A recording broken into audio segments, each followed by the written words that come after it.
के फिजिक्स के क्लास में, जहाँ हम लोग पढ़ रहे हैं मोशन इन स्ट्रेट लाइन, सरल रेखा में गति के बारे में। पिछले क्लास में हमने जाना गति क्या होती है, विरामावस्था में वस्तु क्या होती है और गति से संबंधित सारी चीज़ें, जैसे दूरी क्या है, विस्थापन क्या है, चाल क्या है, वेग क्या है, त्वरण क्या है, ये सब आपने पहले की क्लासेस 9th में भी पढ़ी होगी और इस बार भी रिवीजन के तौर पे आपने पढ़ा होगा। आज का जो हमारा क्लास है वो क्लास है सदिश राशि का, जो गणितीय संक्रियाएं करते हैं, जोड़ घटाव गुणा भाग, वो किस प्रकार से होता है उसके बारे में हम जानेंगे। हम जानते हैं कि भौतिक राशियाँ दो प्रकार की होती हैं, सदिश राशि और अदिश राशि। अदिश राशि वो राशि होती है जिसमें सिर्फ परिमाण होता है, दिशा नहीं होता, और सदिश राशि वो राशि है जिसमें परिणाम भी होता है, परिमाण भी और दिशा भी, दोनों ही होती है। भौतिकी में अधिकतम राशियाँ सदिश राशि होती है, जैसे बल है, वेग, त्वरण, ये सारी सदिश राशियाँ हैं। और सदिश राशियों का जो जोड़ हो, घटाव हो, गुणा हो, भाग हो इत्यादि जैसे गणितीय संक्रियाएं साधारण गणित के अलजेब्रिकल सम वे में नहीं कर सकते। जैसे जो हमारी अदिश राशि है उसको सीधे जोड़ सकते हैं, डायरेक्ट कैलकुलेशन कर सकते हैं।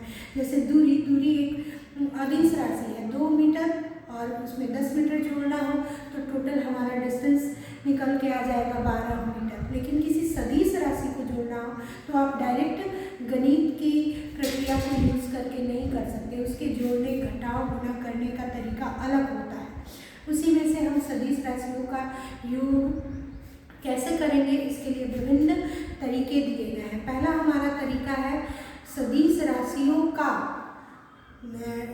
ट्रायंगल यानी त्रिभुज, सदिश योगों का त्रिभुज का नियम यानी सदिश राशियों के त्रिभुज का नियम, triangle law of factor addition यानी त्रिभुज का नियम इस्तेमाल करके हम ट्रायंगल लॉ का इस्तेमाल करके किस तरह से सदिश राशि का योग निकाल सकते हैं। चलिए इसके बारे में जानते हैं। सदिश राशि वेक्टर, सदिश राशि यदि दो सदिश राशि के त्रिभुज के नियम के बारे में, यदि दो सदिशों को एक ही क्रम में त्रिभुज की दो संलग्न भुजाओं द्वारा परिमाण और दिशा दर्शाया जाए तो उनका परिणामी सदिश विपरीत क्रम में तीसरी भुजा द्वारा और दिशा में दर्शाया जाता है। कहने का मतलब कि अगर आपका एक वेक्टर ये है, दूसरा वेक्टर ये है, दोनों वेक्टर पहले का हेड दूसरे के टेल के साथ कॉन्साइड किया, पहले वेक्टर ए का टेल वेक्टर बी के वेक्टर ए का हेड वेक्टर बी के टेल से कॉन्साइड किया, ठीक है।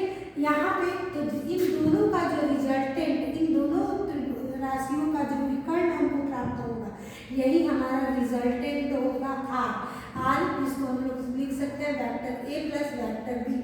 कहने का तात्पर्य यही है कि अगर दो सदिश एक ही क्रम में हो, एक का हेड दूसरे के टेल से कॉन्साइड कर रहा हो, एक ही क्रम में हो और त्रिभुज की दो संलग्न भुजाओं द्वारा परिणाम और दिशा दर्शाया जाए तो उनका परिणाम सदिश विपरीत क्रम में तीसरी भुजा, पहली भुजा दूसरी भुजा और विपरीत क्रम में तीसरी भुजा जो होगी वही हमारा त्रिभुज का परिणाम दर्शाएगा, ठीक है।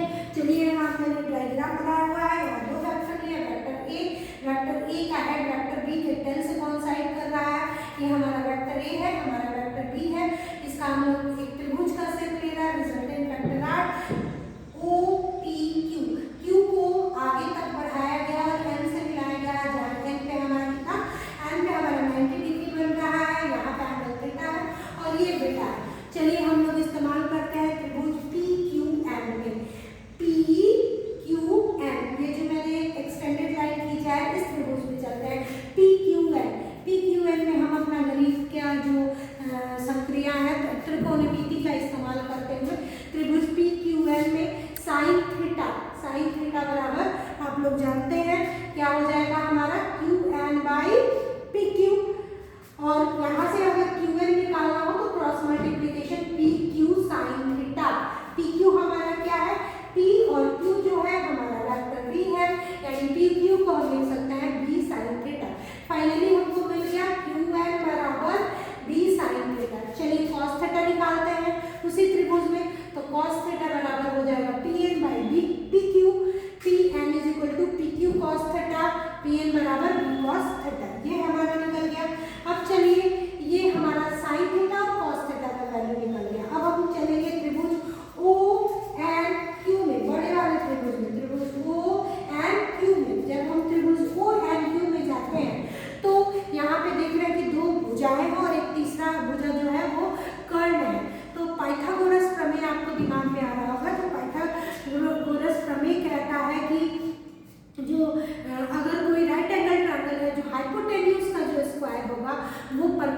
पिलर और बेस के स्क्वायर के सम के बराबर होगा।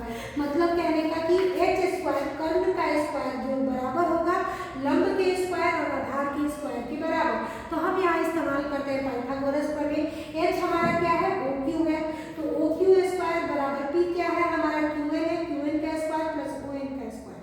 सबका मान डालते हैं। ओ क्यू हमारा क्या है, आर स्क्वायर, क्यू एन हमारा क्या है, डी साइन थीटा का स्क्वायर, ओ एन क्या है, P O P plus P N का स्क्वायर, आर स्क्वायर सभी का मान डालें, D square sine square theta plus O P की जगह पे ए और पीएन की जगह बी कॉस थीटा। तो ए प्लस बी के होल स्क्वायर पे हम तोड़े, हमको क्या मिला, आर स्क्वायर बराबर b square sine square theta plus a square plus B square cos square theta plus 2ab cos theta, 2ab cos theta. यहाँ देखिए, यहाँ b square sine square theta है और यहाँ b square cos square theta है। B square को हम common ले लिए, बी स्क्वायर कॉमन ले लिए तो हमारे पास क्या बचा, sine square theta plus cos square theta plus a square plus 2ab cos theta.